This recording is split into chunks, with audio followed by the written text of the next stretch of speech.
네, 내일부터 가상화폐 투자자들의 실명 확인 절차가 시작됩니다. 거래 실명제 시행을 앞둔 가상화폐 시장은 혼란스러운 모습인데요. 실명 확인 제도가 시행되면 가상화폐 시장에는 어떤 변화가 나타날지 최진영 변호사와 함께 짚어보겠습니다. 어서 오십시오. 네, 안녕하십니까. 예, 300만 명에 달하고 있습니다. 가상화폐 투자자들의 실명 확인 절차가 이제 시작이 됐는데 어떤 변화가 나타날까요? 그렇습니다. 실명 확인이라는 것은 뭐냐면은 지금 같은 경우에는 뭐 빗썸이라든가 여러 군데 이제 그 가상화폐 거래소의 계좌와 본인이 거래하는 그 은행의 계좌가 지금은 달라도 문제가 없었습니다. 그렇지만 현재 같은 경우에는 이른바 뭐 대포 통장이라든가 세금 탈루라든가 이런 것을 막기 위해서 결국 그 거래하는 사람의 계좌와 이 거래소의 계좌가 같아야만 이게 거래를 틀 수 있도록 해준다는 그런 조치인 것 같은데요.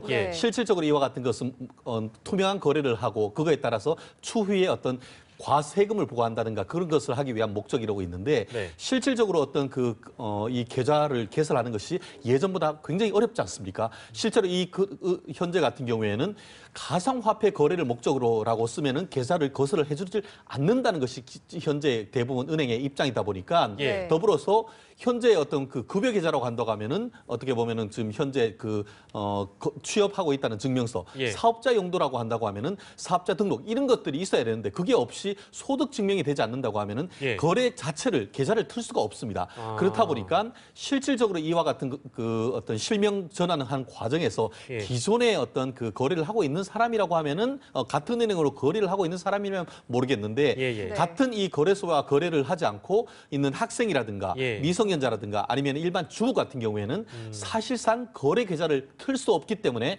상당 부분 투자를 위축시키는 효과가 있지 않을까 싶어서 이 투자하는 사람들로서는 향후의 영향력에 대해서 주시할 수밖에 없는 그런 상황이 아닌가 싶습니다. 그러니까 정리를 하자면 새로 계좌 개설을 한다든지 혹은 말씀하신 것처럼 소득 증빙이 어려운 경우에는 좀 까다로워질 수가 있겠네요. 그러니까. 매우 까다로워지는 것이고 실제로 지금 아시다시피 이와 같은 것은 금융거래 같은 경우에는 이른바 금융실명법에 따라서 실명 거래를 해야 되는데 지금 같은 경우에는 아시다시피 사실상 법인 계좌 하에 이른바 벌집 계좌라고 해서 여러 가지 가상 계좌를 이용하는 그런 것들이 하다 보면은 사실상 금융실명법을 우회하고 자금 세탁을 하고 이런 부분이 있다 보니까 사실 그와 같은 목적을 두고 있고 더불어서 간접적으로 보면은 어떻게 보면은 음성적인 자금 거래라든가 보면은 무차별적인 투기적인 거래도 간접적으로 규제하려고 하는 그런 목적이 있기 때문에 어떻게 보면 장기적으로 봤을 때는 이 거래가 투명한 것은 좋습니다만 투자하는 입장에서는